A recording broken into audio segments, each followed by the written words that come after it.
Bonjour à tous, bienvenue sur cette nouvelle vidéo. Aujourd'hui, j'interviewe Ghislain Godard, c'est ça? Président de l'AFDN. Je souhaitais en fait tout simplement prendre un petit peu de temps avec lui pour répondre à des questions, toujours dans ce principe je dirais, de mise en libéral, ou pour tous les diététiciens qui nous suivent, euh, expliquer le rôle de l'AFDN, un petit peu les tenants et aboutissants du métier diététicien aujourd'hui. Pourquoi pas parler de la formation. Bonjour Ghislain, Bonjour. merci de m'accueillir. Je suis très ravi en tout cas de pouvoir échanger avec toi aujourd'hui. C'est gentil. Hmm. Quelques mails et puis tu as été très vite, tu as été réactif. Ouais. Ça, c'est rare de nos jours. Donc je te remercie. Écoute, sans trop tergiverser, je pense qu'on peut tout de suite commencer sur. Tu nous expliques ce que c'est l'AFDN, tout simplement, son rôle. Il me semble qu'il y a aussi des personnes qui sont référentes en région. Voilà, qu'est-ce qu'elles font, pourquoi adhérer.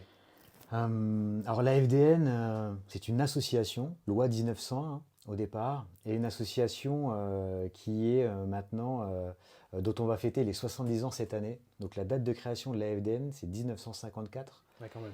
Donc soit 2 ans après le premier service diététique, la création du premier service diététique en France en 1952 à Marseille. D'accord. Donc ça signifie quelque chose, hein, c'est que très vite il y a eu un besoin pour les diététiciens de se regrouper et de penser le métier et in fine la profession. Hmm.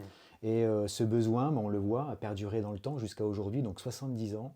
70 ans que des bénévoles se relaient, en fait. Hein, donc aujourd'hui, la FDN, c'est 80 bénévoles.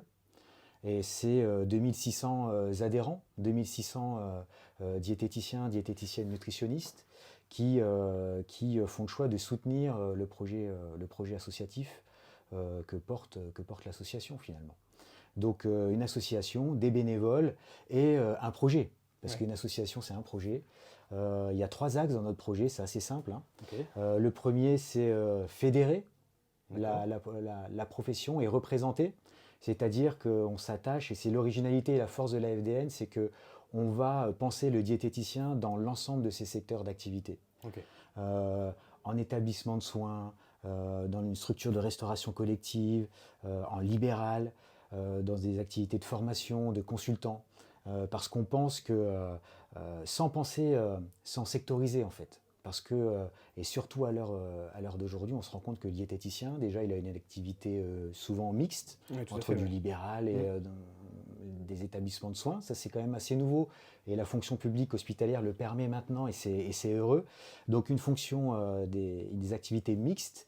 Et d'autre part, ce qu'il faut peut-être préciser, c'est que dans une activité, on va mobiliser des compétences qui vont être de l'ordre de la santé publique dans une activité qui va être de celui de la restauration collective ou l'alimentation de l'enfant en fait. Parce que Ouais.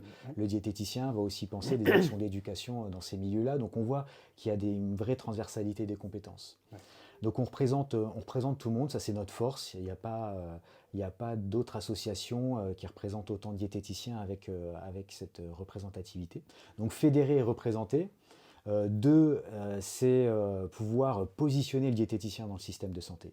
D'accord. Et Ouais. ça nous amène à quoi? Ça nous amène à, C'est dans nos important. travaux, à penser le diététicien aujourd'hui, quel est son rôle Hmm. dans notre système de santé, et surtout le diététicien demain dans le système de santé, et l'anticiper, c'est-à-dire de participer, de saisir les politiques actuelles pour pouvoir positionner le diététicien.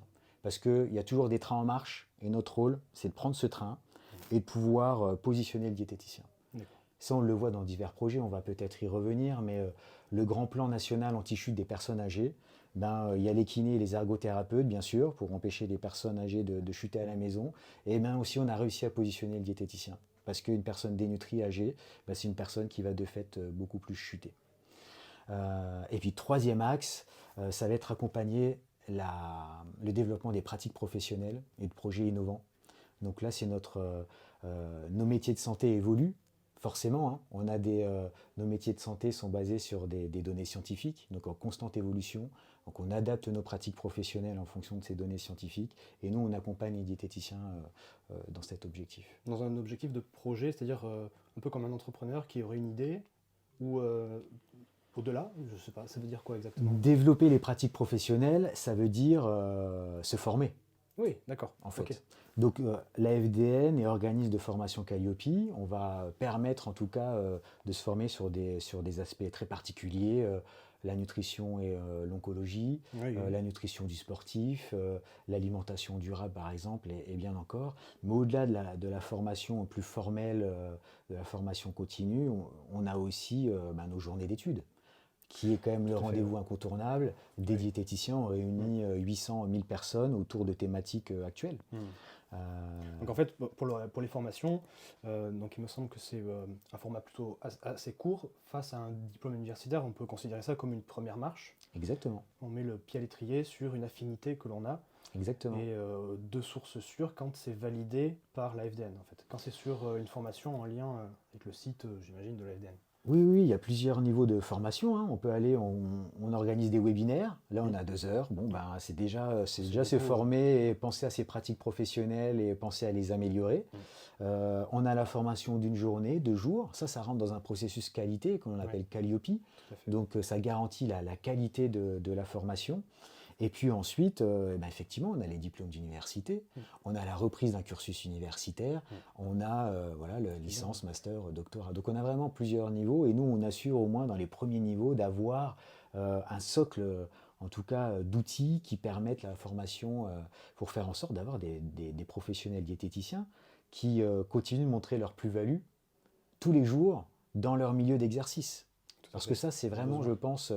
je pense, la clé pour nous et pour l'avenir, c'est que le diététicien ne pas se penser en opposition d'autres professionnels, hein, toujours, mais en tout cas montrer la plus-value. Qu'est-ce que moi, diététicien, j'apporte par ma pratique, C'est mon expertise ouais. dans la prise en soin de cette personne, dans l'accompagnement de cette personne. C'est vrai que c'est un petit peu mon fer de lance, c'est que Mm. moi je me suis lancé tout de suite en libéral. Donc entre guillemets, il faut être vraiment bon euh, dans le sens où il faut avoir déjà les connaissances bien solides, peu importe l'affinité qu'on a, ou Mm. un peu comme un médecin généraliste, voilà, il se doit de connaître à peu près tout, sans être excellent, et puis du coup, avoir des compétences et des qualités humaines. Parlant de qualité humaine, moi je suis tombé sur d'autres formations qui ne sont pas à l'FDN, qui matchent très très bien avec mon métier, qui sont Calliope d'ailleurs. Est-ce qu'on peut les soumettre à l'FDN pour que ça passe dans un process à FDN ou y aurait-il un avantage du coup à essayer à intégrer de nouvelles formations à l'FDN plutôt que de les suivre en parallèle en trouvant par-ci par-là, on voit juste que c'est Calliope peut-être sur euh, ça peut être sur du comportemental, ça peut être sur donc, côté les volets Mm. plutôt psychologiques ou endocriniens, où il peut y avoir. Bah, Il y a pléthore maintenant, donc c'est vrai que parfois on a besoin un petit peu de lumière. oui, bien sûr. Alors, d'une part, la FDN accompagne les jeunes étudiants dans l'installation libérale. Ouais, Donc, on a une journée d'installation qui est complètement gratuite, hein, pour des jeunes ça c'est super, diplômés. faut le savoir. On a des ressources papier aussi, enfin numérique, en tout cas des outils pour aider aussi à l'installation libérale. Et puis ensuite, nous, notre offre de formation, bah oui, il y a beaucoup de centres de formation qui existent, Mm. hein, qui sont très bien aussi, hein. Euh, Nous, on essaie effectivement de développer notre offre de formation en fonction des besoins exprimés par nos collègues. D'accord, c'est plutôt Donc, en interne entre guillemets, ben, avec. les personnes, les stagiaires, donc les personnes qui participent à des formations, dans notre évaluation, on leur demande de quoi vous auriez besoin encore voilà, c'est quoi. Et nous, D'accord. on essaie de sentir le terrain et les besoins, et on essaie de monter des formations en Ouais, donc répondant on est à ces vraiment besoins. sur j'allais dire du On solo part du plateforme, mais terrain. vous partez du terrain. Tout à On fait. part du terrain. Ok. Et puis après, si on sent qu'il y a vraiment une thématique qui émerge Oui, d'alimentation durable, parce qu'on a au niveau politique, au niveau bien sûr. économique, voilà, des impératifs, et on estime que le diététicien doit être au rendez-vous, et ben on la monte spontanément, parce qu'on sait qu'il va avoir un besoin. C'est ce qui se passe sur végétalisation des assiettes, alimentation et petite enfance. Là, c'est des choses que l'on a mis en place rapidement. Ouais. Bon, super. Mm. Du coup, en parlant de la position du diététicien, c'était le deuxième axe du coup de la FDN. Mm. Comment ça se passe au quotidien avec la FDN? Que peut-on nous peut-être en retirer ou essayer d'être satisfait d'une représentation, parce on prêche entre guillemets pour notre quotidien, chacun à Mhm. l'unité, mais ensemble on est un groupe et Mhm. grâce à l'asso, on pourrait du coup avoir une voix supplémentaire ou peut-être une présence au niveau étatique comme au niveau universitaire, comme au niveau d'autres professions? Ben, penser le diététicien dans le système de santé, c'est pouvoir, pour la FDN, être capable d'aller auprès du ministère de la Santé. D'accord. Donc ça, c'est Ça, fait c'est partie une de nos missions, hein. de vos quotidiens. Donc le ministère de la Santé, en fait, c'est la DGOS, Direction Générale de l'Offre de Soins. D'accord. Donc nous, on est en collaboration très étroite avec eux. Et on va pouvoir, avec leurs services, discuter de l'intérêt de positionner le diététicien dans tel ou tel projet. Hmm. Quand on a notre président de la République qui parle de l'importance de la prévention et de développer la prévention en France, C'était le cas, oui. eh ben, qu'est-ce que l'on va faire? On va aller vers cette DGOS ou vers le ministre de la Santé quand il reste en poste suffisamment longtemps, puisqu'on a eu récemment Actuellement, quoi. et voilà, on a des grands changements et un remaniement gouvernemental, mais en tout cas, on écrit des courriers. D'accord. Par exemple, récemment, pour être très concret, ça va être publié dans la prochaine revue, parce qu'on fait une revue aussi information diététique, mais on a écrit au ministre pour préciser les missions en rapport avec le rapport du professeur Laville sur l'obésité. Mhm. Le but de ce rapport était de mettre en place des mesures très rapides pour la prise en charge de l'obésité en France. D'accord. Rapide et concrète, c'était ça la commande au départ. Peut-être en lien, alors c'est-à-dire sur du terrain, parce que moi j'ai ma vision libérale, plus ou moins après, on a beaucoup de libéraux qui sont du coup dans des structures de MSP, on pense souvent Tout à à fait, ça en fait, ouais. du coup ce côté qui Ben, ruisselle dans le qu'est-ce prise en qui se charge de passe? l'obésité. On a un professeur qui rend un rapport. Comment améliorer la prise en charge de l'obésité en France. Mhm. On a ce rapport, qu'est-ce que l'on a fait nous comme travail? C'est que par rapport aux recommandations émises, on a pour chaque recommandation positionné le rôle du diététicien. Et pour dire au ministre de la Santé, voilà, vous voulez agir de façon rapide et concrète, le diététicien, sur chaque recommandation, voilà en quoi il peut être une solution. Mhm. Donc voilà concrètement comment positionner le diététicien dans le système de santé. Par rapport à des grands chantiers nationaux, eh ben, à chaque fois, nous, on vient dire, là, c'est le rôle du diététicien. Et le rôle de la FDN, il faut savoir qu'il y a un rapport de force constant entre les professions de santé. Moi, je l'ai découvert dans mon rôle de président et en allant au ministère et siéger dans des grandes instances où tous les professionnels de santé sont réunis, ce qu'on appelle le Haut Conseil des professions paramédicales, et on sent qu'il y a un rapport de force. Oui. Donc, on est là pour rappeler que voilà ce qu'est un diététicien, comment il travaille. Il y a un raisonnement clinique, il y a une démarche qui s'inscrit dans un raisonnement logique et il participe à améliorer l'état de santé des personnes, il a des compétences propres. Et c'est pas un autre professionnel qui peut faire ça ou telle Ça, c'est sûr, activité. Donc nous, à chaque fois, dans ce rapport de force, avec des infirmiers, avec des kinés, ça peut être avec toutes les professions, à chaque fois on précise, voilà, ça non, c'est quand même, ce domaine est réservé aux diététiciens. Et ce domaine, comme la dénutrition, hein, on en parle beaucoup maintenant et c'est heureux dans la grande semaine nationale de lutte contre la dénutrition. La dénutrition, c'est un exemple emblématique où il faut de la coopération aussi. Tout à fait. 2 millions de dénutris en France, et ben, ce n'est pas les diététiciens qui va tous les dépister, les diagnostiquer. Donc il y a le rôle des infirmiers, il y a le rôle des médecins, il y a le rôle des kinés pour le dépistage et le diagnostic. La prise en charge, par contre, très spécifique et qui demande vraiment une expertise pointue, là, il faut solliciter le diététicien. Donc on essaie de positionner, pas toujours en opposition, mais aussi en collaboration avec les autres professionnels, le rôle du diététicien. Du coup, tu te doutes bien, je vais mettre un peu les pieds dans le plat, puisque c'est une question qui remonte souvent. Donc, avec ce positionnement du diététicien, donc on se place quand il y a un travail national, mais on a vraiment l'impression qu'il y a ce côté, ce point d'entrée par on va dire les médecins, voire peut-être même l'ordre des médecins, que c'est plutôt dans ce sens-là que ça commence. Et ensuite, la répartition du travail se fait en fonction déjà d'autres ordres, d'autres professions. Et quand presque le bon sens arrive, je dirais, aux oreilles des médecins sur de la nutrition, de l'alimentation, là on va penser au diététicien. Mais c'est-à-dire que l'acte, il peut être, j'ai l'impression, proposé par d'autres personnes. Par exemple, sur du diabète, on a quand même des infirmières qui sont spécialisées dans le diabète, par exemple, la prise en charge du diabète, mais elles ont aussi ce rôle presque de prescription alimentaire dans un suivi où je pense aux infirmières azalées dans les maisons de santé. en fait, je saute sur que penses-tu, que la FDN pense de ces métiers-là, la répartition de l'offre de soins. Moi, je me dis toujours que plus il y a d'ingrédients dans le gâteau, plus il grossit. Et de toute façon, il y a vraiment un chantier colossal. Mais en fait, sous-jacent, c'est l'argent.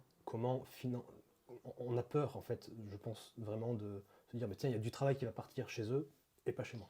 On a peur de la concurrence, en gros. C'est ça que tu veux Ouais, dire. ouais, c'est une forme. Il ne faut pas avoir peur d'une concurrence. Par contre, il faut rester vigilant et comprendre ce qui, dans le territoire de chacun, dans le territoire d'exercice, hein, Tout dans à la fait, ouais. MSP, dans la structure dans laquelle on exerce, et sur le territoire, comment fonctionnent les choses et quels sont les intervenants. Mm.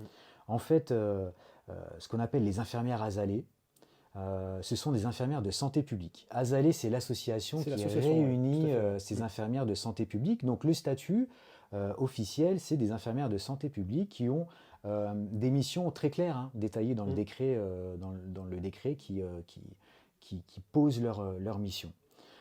Ensuite, il faut savoir, nous, en tant que diététiciens, comment travailler avec elles, avec eux. C'est-à-dire que pour la prise en charge sur un territoire du sujet diabétique, eh ben, au lieu de dire il y a une infirmière azalée, elle fait mon boulot, c'est inacceptable et on rentre un peu en conflit, Mhm. c'est chercher le dialogue. Et en fait, on a des très beaux exemples de coopération sur le territoire entre médecins, diététiciens et infirmières azalées. C'est-à-dire que l'infirmière azalée pour la prise en charge du diabète, elle va faire un retour au médecin qui reste le médecin traitant, le référent dans une Oui, prise en charge, hein. oui, tout à fait. C'est Ça, le point d'entrée. c'est quand même le maillon fort. Mm. Et ben, l'infirmière, elle va pouvoir faire un certain bilan, faire remonter des glycémies, des dextros, qui vont servir en tout cas à poser un diagnostic au médecin. Alors, dans le rôle de Et, l'infirmière, j'imagine bien, mais peut-être qu'un diététicien pourrait le faire. et en même temps, alors aujourd'hui, c'est pas clairement son rôle. Mhm. Aujourd'hui, hein, Mhm. dans les compétences du diététicien, faire un dextro. Est-ce que c'est Voilà. pas demandé, jusqu'où, par l'AFDN, d'essayer de.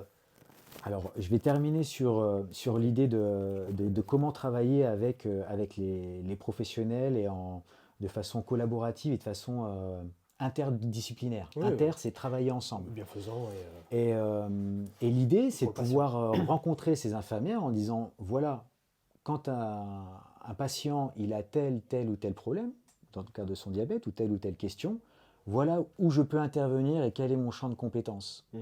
Et pouvoir rencontrer et ce que cette infirmière puisse comprendre qu'il existe déjà des ressources diététiciens et diététiciennes dans son secteur, eh ben, elle va avoir moins envie de donner des conseils alimentaires et elle va peut-être comprendre la plus-value, a Ah, fortiori, de la collaboration. ouais, c'est vrai qu'on on espère que le bon sens de l'infirmière, ou peut-être quelqu'un d'autre, hein, euh, Il faut savoir redirige communiquer ce en tout devoir cas. de moyens, voilà, apporte la Une clé, compétence. c'est la communication, c'est comprendre quand je m'installe en Le truc, c'est libéral, que. comment mon territoire fonctionne, c'est Alors, qui ça, est-ce qu'il y a c'est. autour Je de suis moi, entièrement d'accord. et de Ouais, ouais. pouvoir communiquer sur son métier, donc il y a une part individuelle. J'ai vraiment l'impression que c'est quand même une histoire aussi de méconnaissance du métier, ne serait-ce que par les infirmières, les médecins. Euh, Il y a une notion quand même de connaissance, ils savent ce que Bien c'est sûr. quand même, mais vraiment le contenu et essayer de ne pas d'avoir une pensée réductionniste Mhm. sur le métier de diététicien, ce qui fait que du coup d'autres métiers prennent la place. En fait, c'est vraiment une Bien zone sûr. grise et je pense qu'il y a un besoin de cadrer potentiellement. Il y a une méconnaissance des médecins, et c'est ce qu'on appelle des représentations, hein. Ouais. Et on a tous des représentations par rapport aux métiers, aux autres métiers du monde de la santé. J'ai des représentations sur le kiné, j'ai des représentations sur le médecin, comme eux, ils en ont sur mon métier. Il Ça, c'est inhérent au fait n'y a pas de déséquilibre quand un même. fait sociétal. Ensuite, il faut pouvoir lever ces représentations. Là, je pense que chacun a un rôle individuel en allant à la rencontre. Ah, ça, Voilà, évident. on vient Ouais, de le dire. il faut se bouger. Et par contre, nous, à l'association, comment on pense les choses? On a envie de travailler avec la HAS pour pouvoir informer le médecin généraliste. C'est-à-dire que sur le même modèle que un document HAS qui a précisé comment faire une prescription d'activité physique, on est rentré en contact avec la HAS pour dire quand est-ce qu'on doit mobiliser un diététicien quand on est médecin généraliste. Il y a beaucoup de cases où on est déjà dans le process, quoi. Ouais. Je pense à L'idée, cardiovasculaire. L'idée, c'est de faire un document de synthèse pour un médecin généraliste qui n'a pas le temps et de savoir très rapidement dans quelle situation le diététicien va être compétent. Et s'il en connaît un dans son territoire, de pouvoir le mobiliser pour cette problématique, au lieu de penser à aller mobiliser une infirmière dont ce n'est pas le champ de compétences, parce que on est tous Oui, pareils. On a nos ressources identifiées, bon ben, on est face à un patient, on cherche une solution et on va au plus simple. je vais même au-delà, j'ai vraiment l'impression que parfois tu as un médecin, voilà, il y a beaucoup par exemple de dyslipidémie, on a voilà, cholestérol, et puis un, deux, trois rendez-vous, boum, statine. Oui, Et des diètes, il y en a, je pense que le maillage en France, il est là. Donc peut-être qu'il y a beaucoup de diététiciennes qui n'ont pas réussi à bien prendre le point avec leur médecin autour d'eux, autour d'elles. Et plus, en fait, cette facilité de la prescription, alors qu'on pourrait, et enfin c'est ultra prouvé, et notre case, en fait, les MHD sont avant la prescription, quoi. Et donc, essayer de fluidifier tout ça. Moi, ma question, c'est de savoir, est-ce qu'on peut aller taper plus haut pour que ça puisse vraiment ruisseler en connaissance et en action plus bas? Dans le sens représentatif, dans le sens peut-être intervenir dans les ordres, intervenir dans les formations de médecins, en fait, à la fin. Oui, certainement que la formation des médecins sur plusieurs versants, hein, sur des versants euh, éthiques, sur les versants nutritionnels, on sait que la formation des médecins est très carencée. C'est un peu plus dur d'aller attaquer le côté universitaire, enfin en tout cas on ne l'a pas fait jusqu'ici avec la FDN. Par contre, là, l'axe, en tout cas pour nous, qui est intéressant, c'est la façon de penser maintenant dans le système de soins, la prise en charge du patient en termes de parcours de soins. Ouais, C'est-à-dire qu'un patient diabétique de type 1, on sait à peu près quels sont ses besoins en termes de santé. Et là, la FDN, nous, c'est là où on travaille avec le ministère de la Santé, c'est de positionner le diététicien comme un intervenant de ces parcours de soins. Et dans ces parcours de soins, ben, on a des forfaits attribués, des sommes attribuées. On l'a par exemple dans le parcours de soins de patients atteints de cancer ayant fini leur traitement. Pendant un an, ces patients peuvent bénéficier d'un forfait de 180 euros. Oui. Et ce forfait peut servir à l'intervention soit de diététicien et ou psychologue et ou enseignant en activité physique. Il faut être en lien avec la structure, avec la Ligue contre le cancer. C'est pas forcément la Ligue, il y a une structure, le texte de loi nous dit qu'il y a une structure qui doit coordonner tout ça. Et cette structure, ça peut être Et après, le paiement se fait à la par structure. l'ARS, Par l'ARS. donc par l'État, donc un financement. Donc c'est ça, on ne parle plus de remboursement de consultation. Et le président Macron l'a encore rappelé dans sa dernière conférence de presse, c'est de penser des parcours de soins et de penser la collaboration avec les paramédicaux. Il l'a dit. Hein. Oui, il a dit, c'est vrai. Donc nous, quand on est très à l'écoute du discours politique et de pouvoir s'en servir pour ensuite dire, mais voilà, l'objectif, c'est s'appuyer sur les paramédicaux, on manque de médecins. L'objectif, c'est de mobiliser des paramédicaux et de leur donner, de leur déléguer des actes, donc faire des actes supplémentaires qui étaient destinés aux médecins. Nous, c'est de dire, ben voilà, le diététicien, il pourrait avoir cet acte et ça pourrait avoir tel intérêt dans la prise en charge du patient. Et en termes d'amélioration, de pertinence, d'efficience de soins. Donc nous, on essaie, et ça a été le cas dans l'exemple du plan anti-chute des personnes âgées, hein. On a positionné le diététicien comme un intervenant, donc le parcours forfaitisé fait intervenir et va faire intervenir un diététicien. Donc Après, c'est vraiment, au final, c'est une question, je pense, de rétribution, quoi. Bon, 180 euros, est-ce que ça suffit? Comment ça a été décidé? Est-ce qu'on peut l'améliorer? Et ça pour tous les autres parcours, et créer d'autres parcours?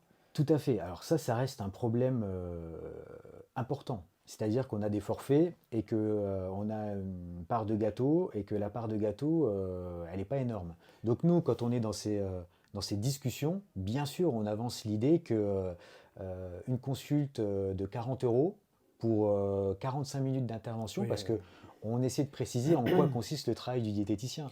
Et on n'est pas C'est ça dans le une problème. mesure technique qui prend peu de temps, on est dans une évaluation globale qui demande de l'expertise et du temps, et que 40 € pour 45 minutes, avec un temps administratif en plus, on l'explique que c'est vraiment, ça peut être difficile pour assurer la pérennité en tout cas et la survie des cabinets. Et puis c'est pas 40 Donc, minutes, quoi. C'est vrai que c'est.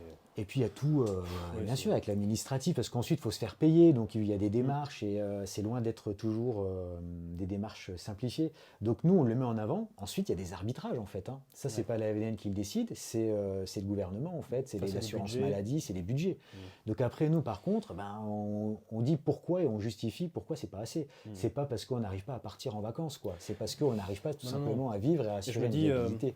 c'est quand Donc, même un médecin traitant, voilà, il se dit, mais tiens, voilà, j'ai une personne en surpoids, obésité, je peux lui prescrire une séance de kiné, un suivi kiné, et ça part, quoi. eh oui. Et j'aimerais la même chose pour les diètes. Mm. C'est ça, quoi. Ce serait. Ouais, bien sûr. Ben, on y va. Tu penses qu'on y va? Tu penses qu'on peut y arriver? Ah ben, en tout cas, ces parcours de soins forfaitisés se développent. Mm. Après, ils ne se développent certainement pas assez vite, pas à des bons niveaux de rémunération, ça c'est sûr, mais par rapport à avant où il n'y avait rien, moi j'essaie d'avoir toujours un œil positif, en n'étant jamais Ouais. satisfait, hein. Oui, oui. Mais en tout cas, en prenant la mesure de ce qui est fait et en continuant de travailler ben, pour positionner le diététicien dans ses parcours de soins, dans l'obésité, et puis dans l'ensemble des affections longue durée. Ouais. Donc ça, c'est vraiment des enjeux importants. Et je pense que là, il y a quelque chose à saisir dans l'idée que ben, il y a une carence médicale, que les médecins ne peuvent plus. On demande beaucoup aux médecins généralistes, et on le voit à la création des infirmiers de pratique avancée, et dû à J'allais y quoi venir, ouais. le déploiement, et c'est heureux, hein, c'est dû à une carence médicale. Tout à fait. Donc il y a une solution du gouvernement, ça a été De déployé. ruisseler, C'est beaucoup plus, ça prend 2 ans à former une infirmière IPA, ça prend 10 ans à former un médecin. Donc le calcul, je pense qu'il a été assez évident. Par contre, nous, dans nos réflexions, c'est de dire que ben, une infirmière de pratique avancée, elle va pas faire un travail très avancé sur l'aspect nutritionnel.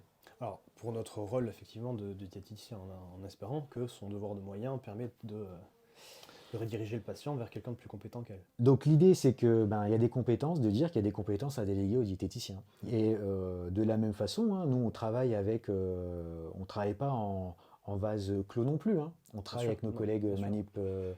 manip radio, kinésithérapeutes, et on essaie de penser en tout cas la délégation de compétences d- avec sens, logique et complémentarité. De Dans faire l'intérêt en du sorte patient. qu'on se retrouve en tout cas ça c'est notre volonté, je ne sais pas si elle est toujours partagée par les décideurs politiques, mais notre volonté, c'est pas de rentrer en concurrence avec une infirmière, parce que quand on voit qu'une infirmière, dans un référentiel théorique de pratique avancée, qu'une infirmière peut renouveler une prescription de nutrition parentérale, ça pose question quand on n'a pas eu d'enseignement. Pour une infirmière IPA en cancérologie, renouveler une chimiothérapie, elle a été formée pour ça, elle a encadré de cancérologues, il n'y a pas de problème.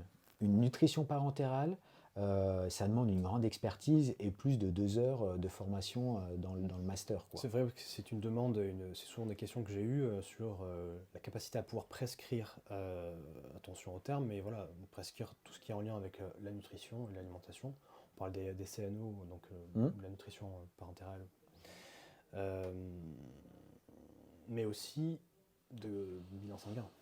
Deux, De bilan sanguin, de ouais, dosage bien sûr. biologique. Alors, on ne demande pas effectivement à faire des TSH et que sais-je, mais peut-être certains dosages seraient logiques. De la glycémie, de l'HbA1c, j'en vois d'autres, hein, une exploration de l'anomalie lipidique, en but de suivi, quoi, ou voire même de diagnostic. Bien Tout de sûr, suite, bien sûr. plus rapide qu'un médecin, sinon il faut repartir, appeler le médecin. En fait, ça, ça donne de la friction en fait, aux patients. Moi, je partage complètement l'avis, hein. C'est que quand je parlais d'une mission de l'association de positionner le diététicien dans le système de santé, c'est faire en sorte de développer ses compétences Oui, sa et de proactivité, développer ses activités. Mm. Et la capacité, en tout cas le droit de prescription, de compléments nutritionnels oraux, de nutrition artificielle, de bilan sanguin, albumine, enfin ça se discute. Voilà, après voilà, Ça peut être très varié, pour, mais en tout cas, moi je partage cette passer idée. l'étape. Elle est conditionnée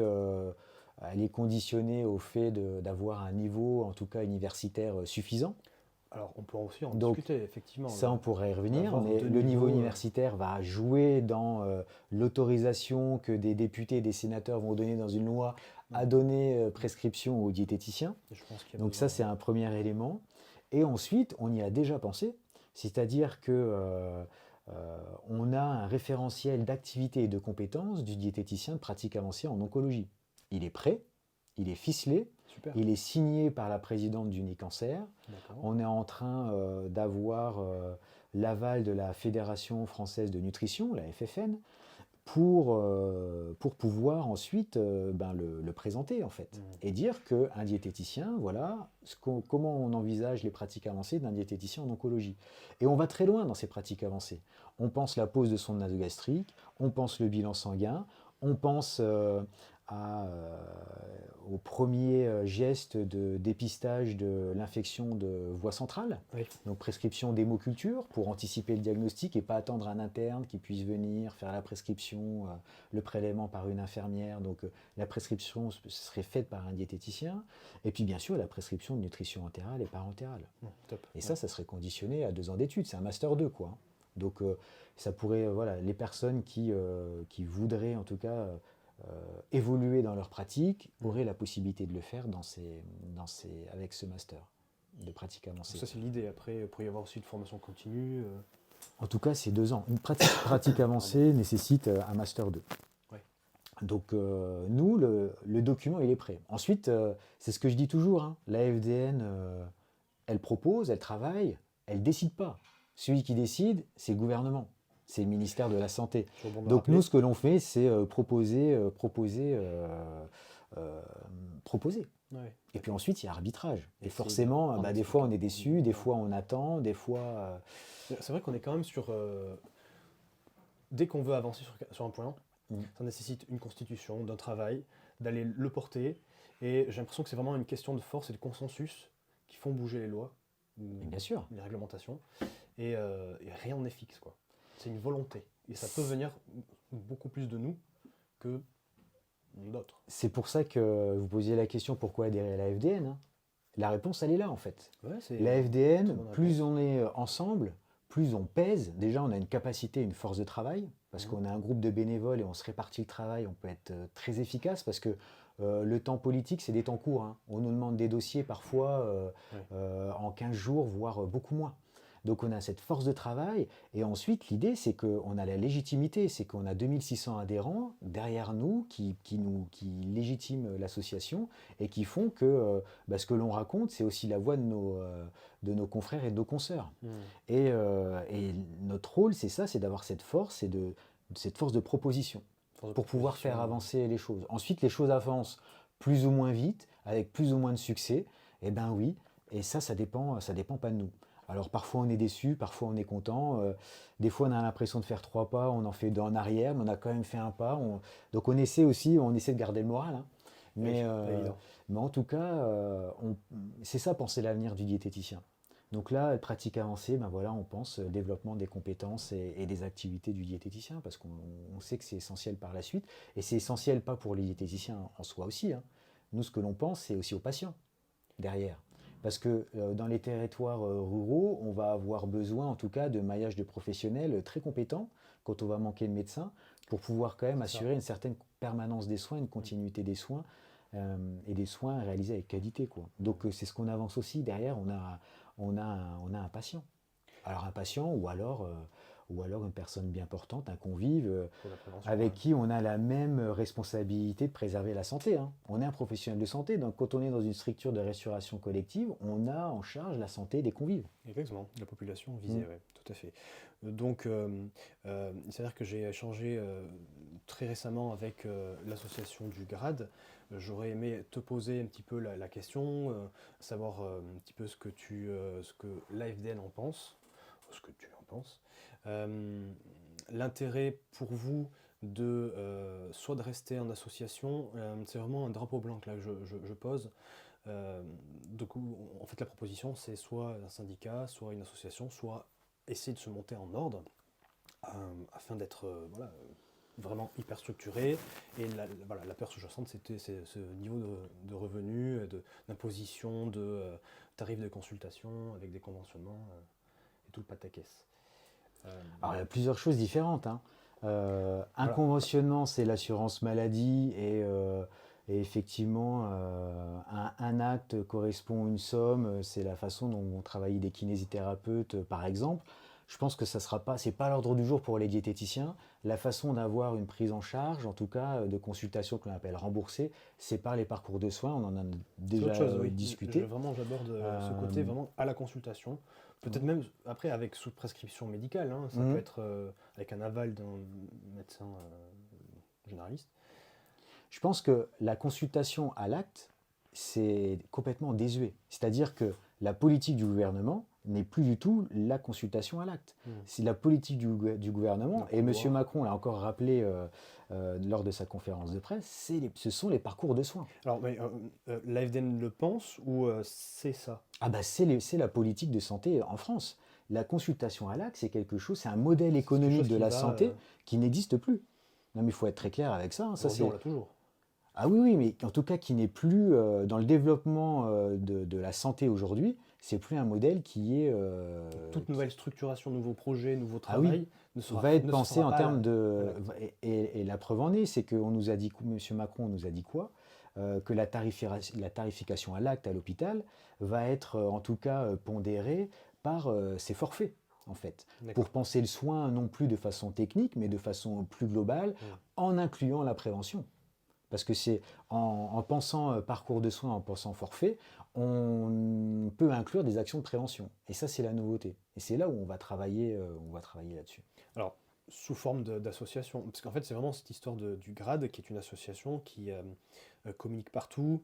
Il y en a beaucoup qui ne connaissent pas, donc qui tombent dessus un peu par hasard aussi. Et voilà, je trouve qu'il manque. On a beaucoup de documentation, d'explications sur leur site, sur leur Facebook. Euh, mais c'est vrai que ça, ça limite un peu les connaissances d'un potentiel vote, parce qu'il faut adhérer gratuitement ou en faisant un don. Mais derrière ça, après, on est consulté à savoir comment moi j'aimerais être représenté. Mais les modes de représentation ne sont pas tout à fait clairs pour tout le monde. Donc j'imagine pour l'FDN, c'est plutôt le format associatif avec plus d'adhérents, avec plus de force serait bien plus efficace à l'avenir que de potentiellement se mettre en ordre en définissant bien ce que c'est un ordre, ce que ça représente. Moi, ce que je dis, c'est que l'association, l'AFDN, c'est une association qui, euh, en tout cas, a sa représentativité dans les instances nationales. C'est-à-dire que D'accord. l'AFDN, elle siège au Haut Conseil des professions paramédicales, c'est-à-dire qu'elle va voter pour les textes de loi qui vont influencer sa pratique et son avenir. Donc je pense que ça, c'est quelque chose de très important et on arrive à changer des textes de loi par des votes. Donc on va consulter nos collègues kinésithérapeutes. Enfin, on essaie de... C'est de la politique, hein, en coulisses. On va chercher la voix de nos collègues pour dire non, ça, on n'est pas d'accord avec le texte de loi Une proposé. AFDN forte Et ça, serait déjà. et nous, on arrive, on a un pouvoir d'action qui est assez important, qui est important. Et on a la même chose avec la HAS. La HAS, par exemple, vont sortir les recommandations pour la prise en charge de l'obésité de niveau 2 et 3 en périopératoire. La FDN a participé à la construction de ces recommandations, a participé aux recommandations des critères de dénutrition du sujet âgé et de l'adulte. Donc à chaque fois, on participe à des grands travaux nationaux qui permettent de positionner et renforcer la place du diététicien. Et ça, c'est très concret. Ok. Ensuite, qu'une association, je ne sais pas ce qu'elle propose, cette association, au final. Mais ça sera défini, je pense, à la suite, parce que un vote aura été fait en disant, ok, nous, on préfère le format associatif. Et je pense que, enfin, on est quand même très conscient que l'FDN, c'est un peu notre petit ordre à nous, quoi, aujourd'hui, sans vouloir offenser peut-être les autres, que j'aimerais interviewer un jour. Mais en tout cas, voilà, c'est historique de l'AFDN. Donc, le but de l'interview, c'est aussi de pouvoir motiver les troupes à déjà adhérer à la FDN pour le travail quotidien, le contenu qu'elle propose. C'est vraiment cette idée de creuser, et je pense qu'il n'y a pas eu assez de débat. Je suis peut-être un peu maigre dans mes moyens pour essayer d'avoir vraiment une vision claire. Parce que vous avez votre position, mais je suis persuadé qu'après, en campagne, voilà, toutes les autres diètes auront aussi leur sujet, leur quotidien et leur mise en abîme.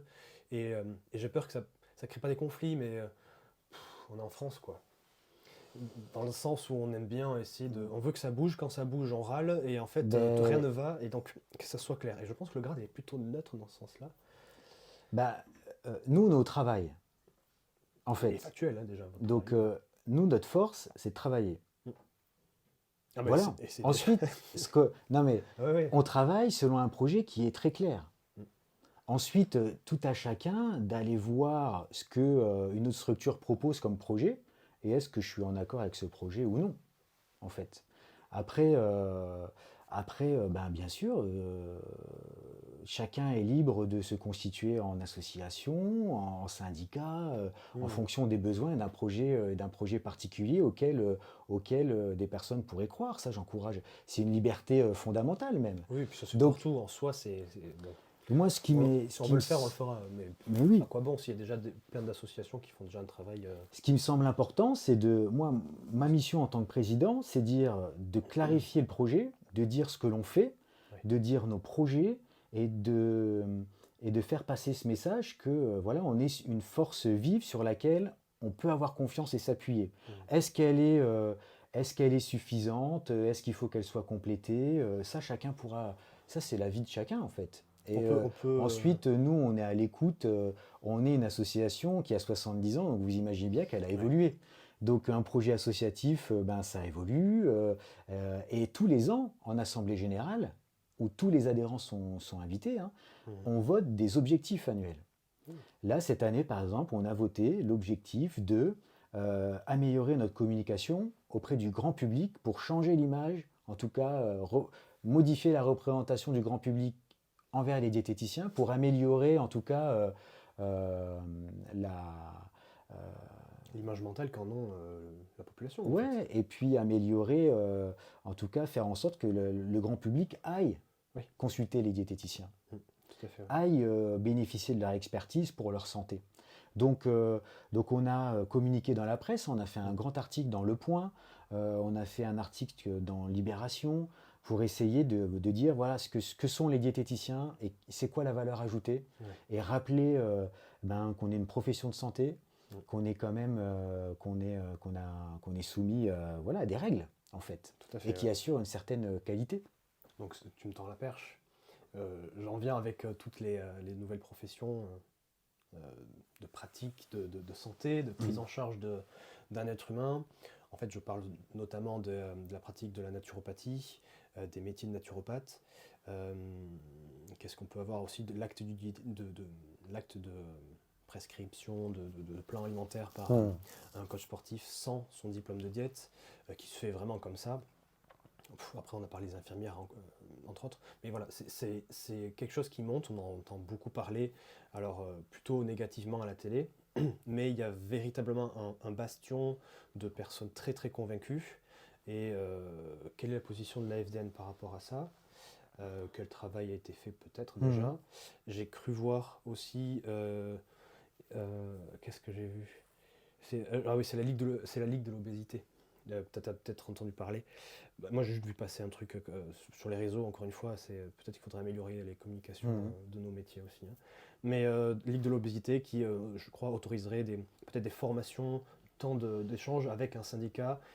En fait, il y aurait une forme un peu d'approbation de ce métier, sous forme de syndicat. Oui, Moi, je suis, comme j'ai dit, naturopathe. voilà, moi j'ai dit de naturopathe. Moi, en soi, pour le patient obèse, je me dis que plus il y a d'ingrédients dans le gâteau, je dis plus en offre de soins, mieux c'est.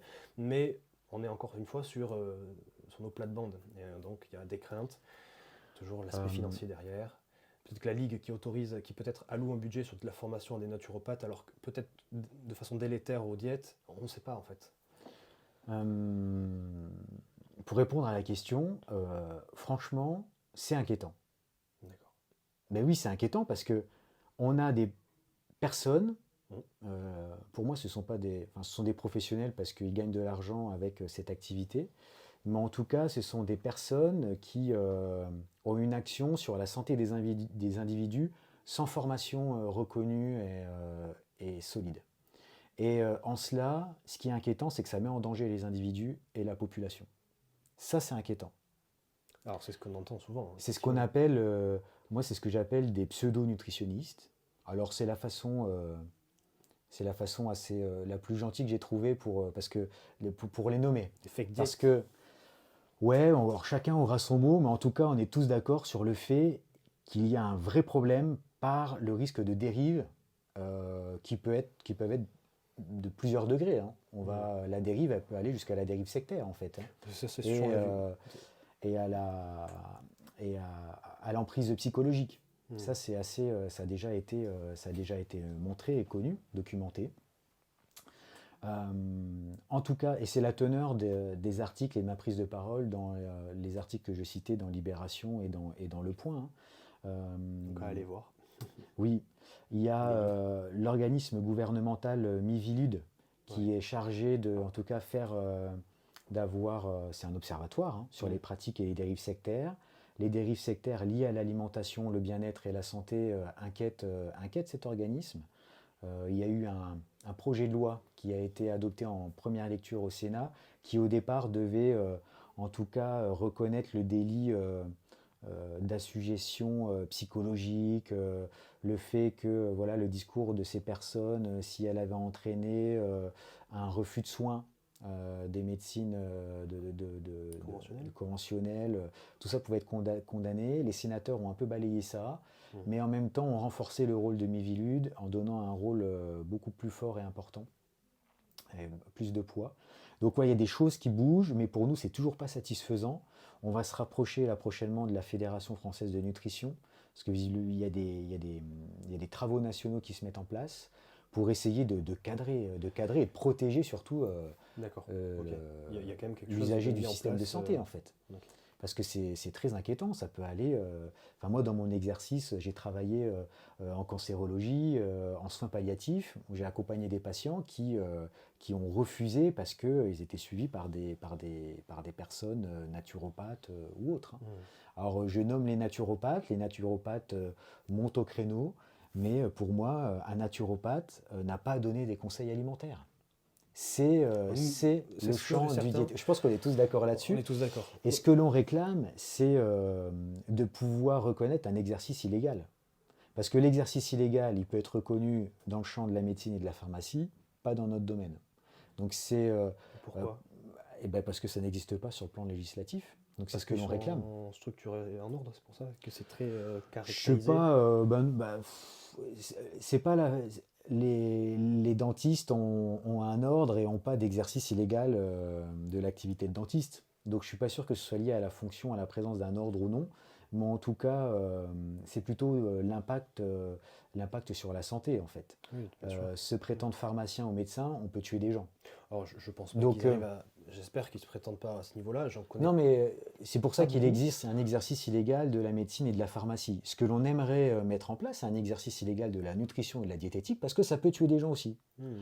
Dire à une personne qui est malade de jeûner, eh ben Ah oui, ça on c'est dangereux. détériore son pronostic vital. Effectivement, c'est dangereux. Alors, c'est vrai que ça me fait un peu mal au cœur, puisque ben, on connaît tous des personnes qui ont été, qui ont souffert, hein, je parle juste d'une maladie ou quelconque, et qu'aujourd'hui on a ben, ce côté, on a une multiplication de l'offre de soins.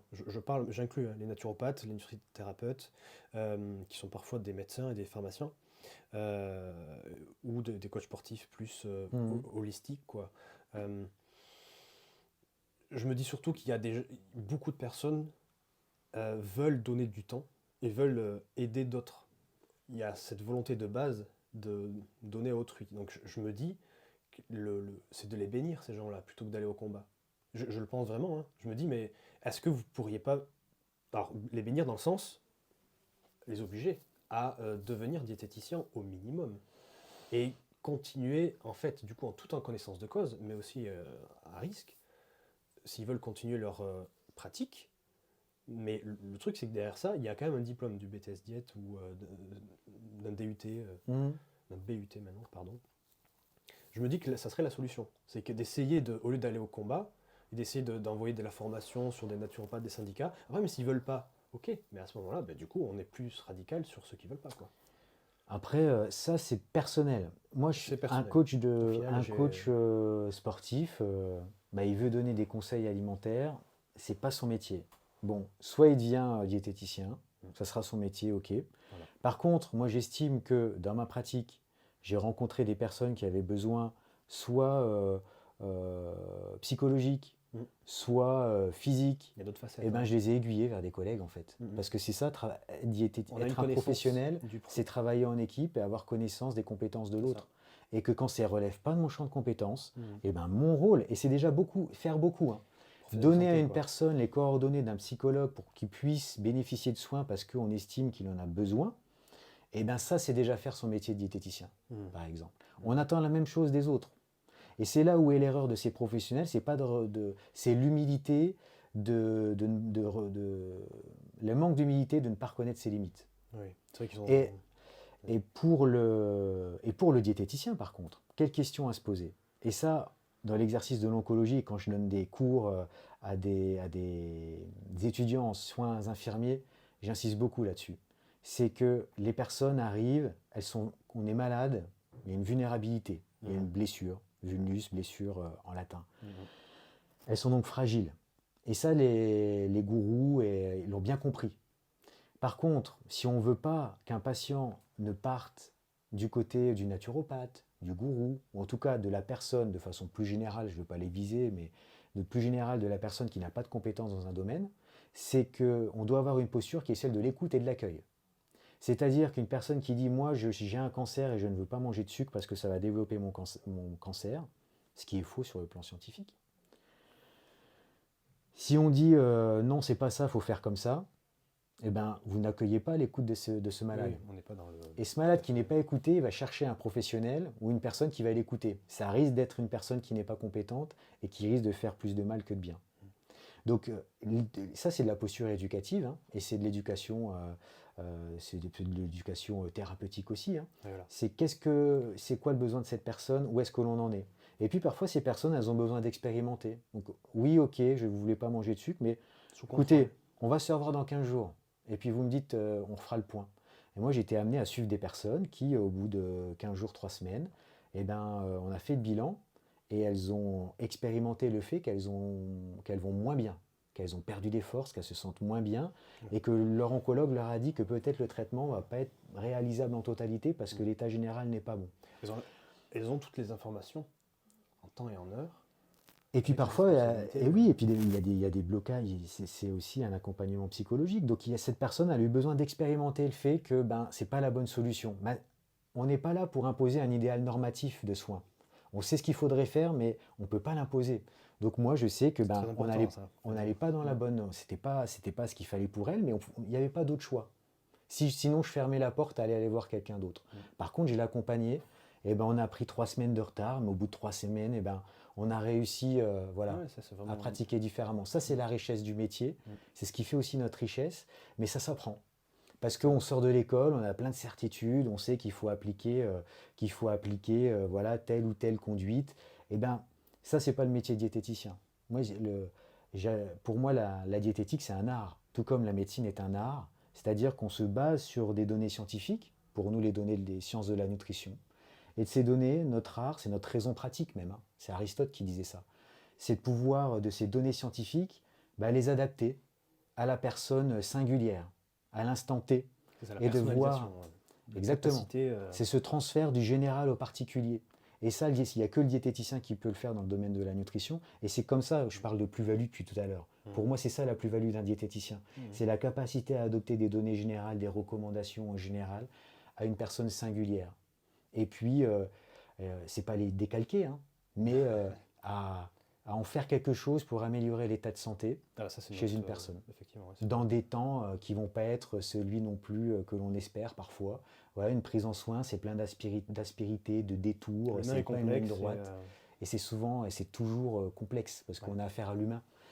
Et c'est ça pour moi la plus-value, la particularité du diététicien qu'on défend à chaque fois dans les projets auprès du ministère, dans des projets plus locaux, hein, avec les agences régionales de santé, parce que demain, la santé va jouer en territoire, sur le territoire. La dernière loi du 27 décembre 2023 parle de la territorialisation des soins. C'est-à-dire que ce sont les territoires Tout à qui fait, vont oui. poser, qui vont penser leur projet de soins. C'est l'ARS qui Et avec l'ARS au chapeaute. centre. Et c'est là où les diététiciens vont devoir Mm. être forts et participer à ces projets. Donc, C'est on va essayer en tant qu'asso d'être là aussi et d'aider. c'est exactement mon cas. Aujourd'hui, je me suis associé avec 2 médecins pour construire une maison de santé. Mm. Mais déjà, dans les petits papiers, il y a un besoin alors, de coordination de cette maison de santé. Donc après, ça peut être le professionnel ou quelqu'un d'autre. Mais un besoin potentiellement d'une... Tout de suite, il y a eu ce réflexe en fait, d'infirmière azalée, potentiellement d'IPA, euh, voire même euh, d'une psychologue qui va avoir un peu le lien avec l'alimentation et les troubles neurodéveloppementaux, parce qu'on va être nous plutôt sur les enfants. Euh, dans la pratique, les sages-femmes aussi ont tendance à vouloir un petit peu... c'est de bonne volonté, mais Bien voilà, sûr. derrière ça, en fait, on ne maîtrise pas.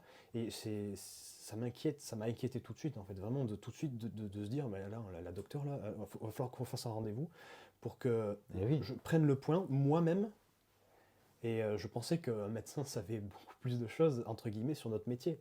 Et ça a été ma déconvenue, en fait.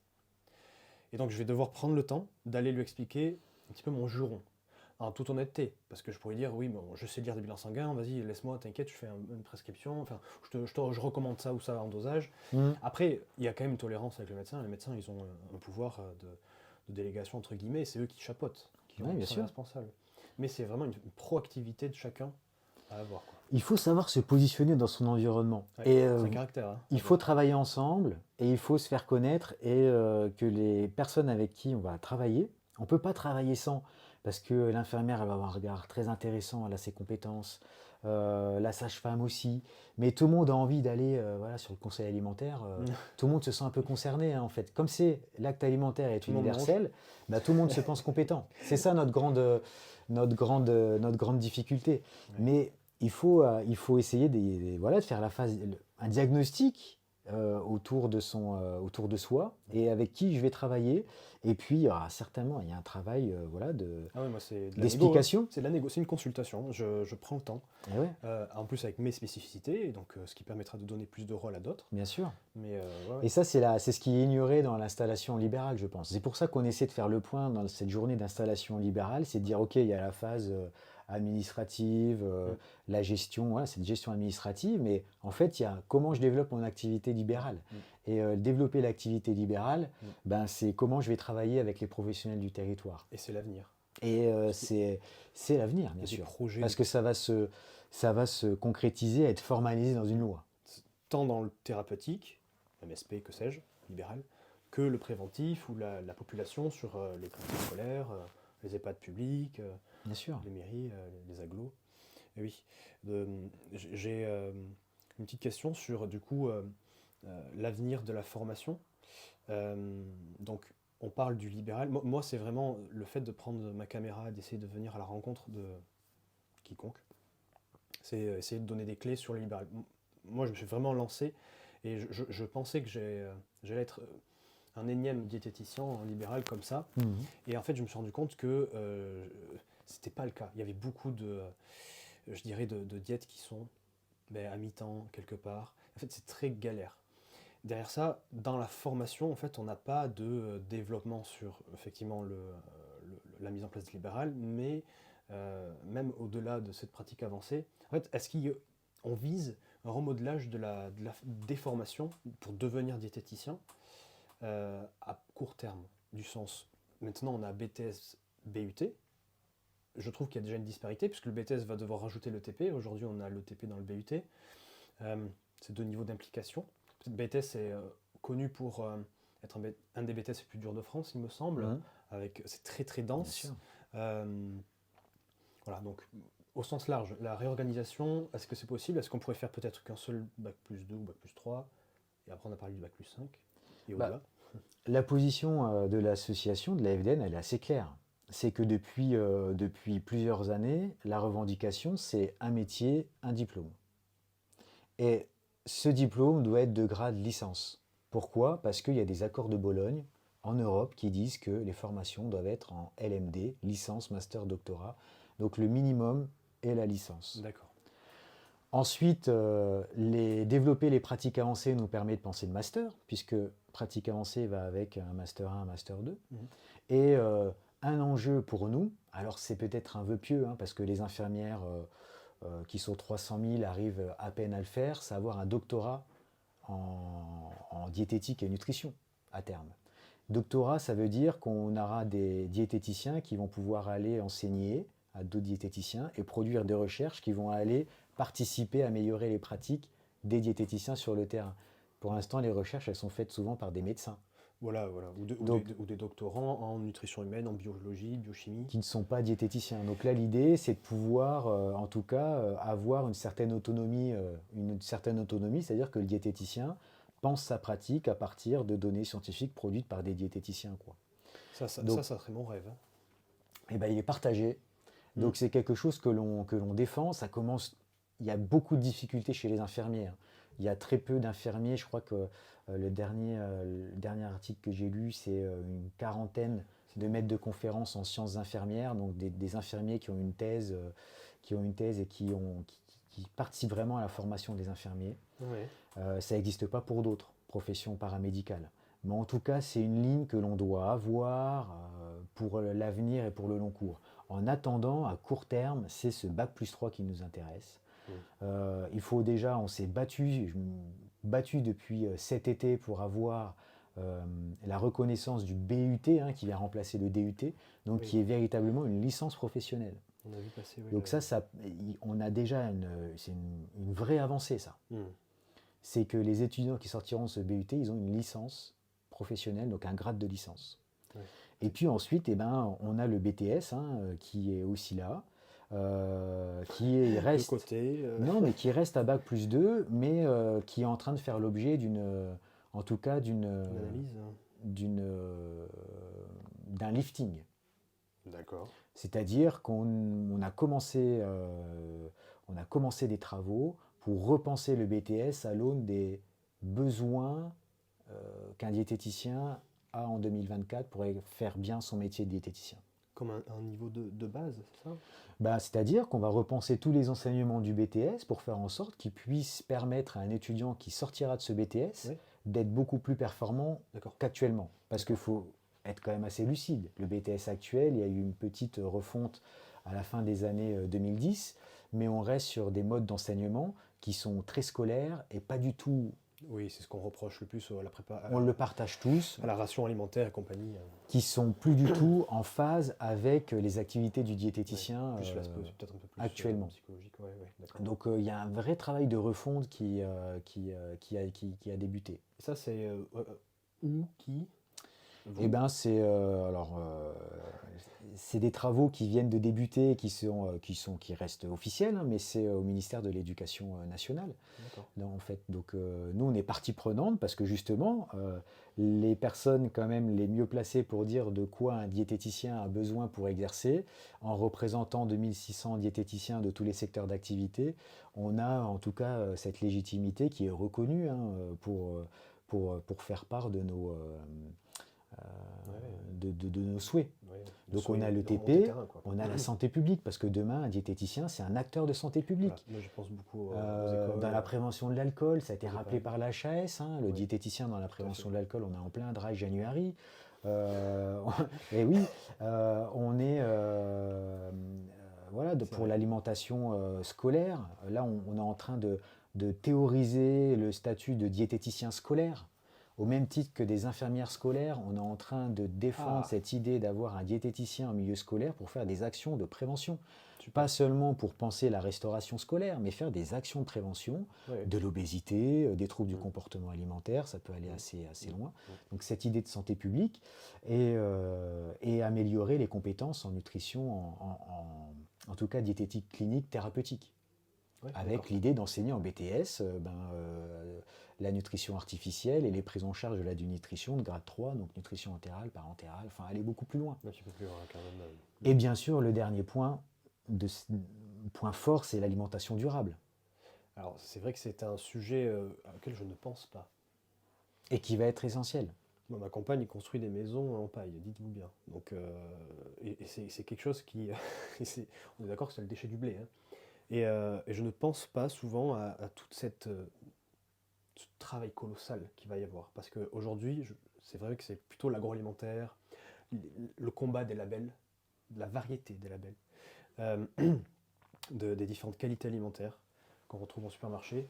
Et nous, on est des années-lumière de tout ça. Alors on apprend, hein. C'est dans le Alors, BTS aussi. dans la formation initiale, Bien mais sûr, dans les mais faits, dans les faits, voilà, évidemment, on a du bon sens sur le saison, local, les qualités à avoir, mais le métier de diététicien bah, en tout n'est cas, il est en pas. pleine transformation. On a des collègues, on est très avancé sur le sujet, hein.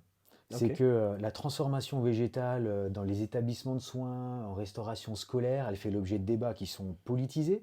Et le tout à fait. rôle, on attend le diététicien au carrefour de ces débats. C'est-à-dire que qui est le référent santé, Ouais, parce qu'au-delà de l'idéologie, qui peut souvent prôner de certaines politiques ou de certains décideurs, le diététicien est rappelé et appelé à ramener de la science là-dedans et à penser à la santé des individus. Végétaliser totalement l'assiette d'un patient malade d'un cancer, bon, on a des données scientifiques qui nous disent voilà. que On travaille méfiance. Nous sommes les experts de Donc, on a un l'alimentation. rôle qui va être essentiel et qui est déjà. On a des collègues, on a une commission dédiée à la FDN sur ces sujets et qui font un travail formidable pour positionner le diététicien sur ces sujets, en Mhm, fait. mhm. Et on a développé des formations, enfin, parce que dans l'avenir, si on parle d'avenir, la transformation de l'alimentation vers une alimentation plus durable, Oui. c'est le diététicien qui va la faire et qui va être un effecteur important, en Dès tout cas. l'école, du coup. Et du coup, ça impose quoi? C'est qu'il faut que ça soit enseigné dès la formation initiale. Parce que c'est vrai que la loi Egalim, elle est arrivée, c'est arrivé comme ça sur la table, et puis on s'est retrouvé avec des tollés, des articles de presse, et Bah oui, oui. sans pédagogie derrière. Ouais. Il y a un enseignement, la santé globale, One Health, ces Mhm. concepts doivent être enseignés en formation initiale. Mhm. Donc ça, voilà, dans ces travaux de réingénierie, enfin, ces travaux de, oui, on peut appeler ça de réingénierie. Je ne parle pas de réingénierie parce que le DUT est passé en BUT de son côté, là on est en train de penser un peu plus le BTS. Pour moi, la réingénierie, c'est repenser de façon globale. Oui, Et ça, l'ambition au départ du ministère de la Santé, quand il parlait de réingénierie, c'était ça. On va plus dans cet aspect, on y arrive quand même à des transformations. Moi, ce que je vois, c'est que on est Mhm. dans une marche en avant qui permet bah voilà, d'améliorer en tout cas la formation initiale. Donc, on a toujours cette idée de réclamer un seul diplôme, au moins de niveau licence, pour exercer le métier. Mais voilà, ça se fait. Voilà, faut pas Et aussi merci, être quoi. exigeant, mais on y arrive. D'accord. Mais voilà, cet été, on a gagné un combat très important dans ce Haut Conseil des professions paramédicales en faisant modifier un texte de loi qui garantit que la seule façon de devenir diététicien, ça sera le BTS et le BUT. Au départ, le texte de loi prévoyait que des licences dont on ne connaissait rien Mhm. et d'autres diplômes auraient pu donner accès au titre, Alors ça, j'ai pas toute l'histoire, mais d'accord. Ok. sans qu'on puisse Je avoir pensais que c'était une notion de évidence. ces références, de ce qui est enseigné dans ces diplômes. Donc, c'est ce qui montre le pouvoir, en tout cas, que l'on a, nous, à FDN, constitué en groupe et en association, de pouvoir bloquer des textes dans l'intérêt de la profession Mhm. et, in fine, l'intérêt des patients, hein. Mhm. Parce qu'avoir un ingénieur agroalimentaire qui arrive à détenir le titre de diététicien, qui va Ok. aller prendre en charge un patient en libéral, je ne suis pas Oui, non. sûr que la qualité et la sécurité soient au Oui, rendez-vous. Parce il y a que problème, oui. Oui. Non, non, donc c'est. vous voyez, on arrive à... Ça c'est un exemple très concret. Donc on a fait un communiqué qu'on a diffusé à tous les adhérents. J'invite il est sur le site internet. On peut le retrouver Je mettrai dans le nos lien. actualités. Je mettrai le lien en commentaire. Mais en rédigeant ce communiqué, j'ai essayé de montrer quelle a été la démarche et l'action. On a réussi à faire changer un texte de loi. Bon, super. Donc on voit, voilà, il n'y a pas besoin d'être un ordre, il n'y a pas besoin d'être un syndicat. On est une association avec un projet clair et positionné clairement. Et on arrive en tout cas à assurer notre positionnement et l'avenir du métier, quoi. D'accord, super. De toute façon, s'il y a besoin, on peut vous retrouver dans toutes les conventions. Il y a toujours une table à FDN, la plupart. Après, on a les journées, Alors, je sais pas ce qui est appelé convention, mais en tout les cas, journées qu'on a, que ce soit ADL, AFDN, tout ça. Après, il y en a tellement en fait que bah, nous, on a un grand rendez-vous, il y a le grand rendez-vous annuel. des journées d'études. La prochaine, c'est à Paris, hein, on fête l'anniversaire des 70 ans. Ok, Donc on sera présent. sur le site de Montrouge qui est fabuleux, Mm. avec un programme, on vient de le discuter en conseil d'administration ce matin, mais qui s'annonce vraiment à la hauteur. Bon, hâte de voir ça. Alors. Donc voilà, il faut venir. En général, au-delà du programme scientifique, c'est l'émulation, c'est la rencontre de Oui, oui. collègues, le Ça, partage il n'y a qui pas est besoin assez... d'être adhérent Ah, pas du pour tout. venir et pour Tout à fait. découvrir non seulement d'autres diététiciens, d'autres partenaires, des orateurs de très haute qualité, pour en avoir déjà fait, en étant je veux dire, Bon, en on tant que essaye. spectateur. Hein. Ouais, ouais. Mais oui, oui, c'est des super journées, on a toujours des souvenirs, des numéros de téléphone plein la poche. Ben oui, Des c'est ça, contacts. c'est faire du réseau, Ouais. c'est aller à la rencontre de ses collègues et apprendre des nouvelles choses, ouais, tout Ouais. à fait. Bon, mais super. Si jamais tu as envie de communiquer à un diététicien, une diététicienne, pardon, un futur diète, un enseignant quelconque, Mhm. un enseignant-chercheur, peu importe, est-ce que tu aurais envie de... T'as la parole de libre, tu peux... l'occasion est là, on en profite. Parce que c'est pas forcément évident que les gens te connaissent pas forcément. Donc voilà, là c'est vraiment une petite bulle pour toi. Bah, moi, je suis élu, j'ai été élu par les adhérents et enfin, indirectement par les adhérents hein, et par le conseil d'administration, avec ce rôle de décliner ce projet associatif. Donc moi, mon rôle, à la fin de ma mission, le bilan que je fais et le bilan que je fais chaque année hein, pour rendre le rapport d'activité, c'est est-ce qu'on a réussi à répondre à ce projet associatif.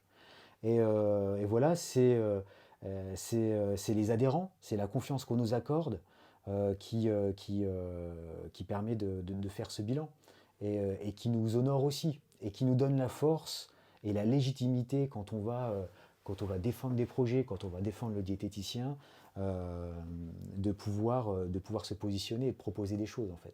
Donc moi, tout mon travail, c'est de faire en sorte que on comprenne ce que notre projet et que l'on nous soutienne quoi. Donc l'adhésion, c'est un engagement assez fort hein, pour soutenir le projet. Mais l'adhésion, ça permet aussi d'avoir accès à beaucoup d'informations, quoi.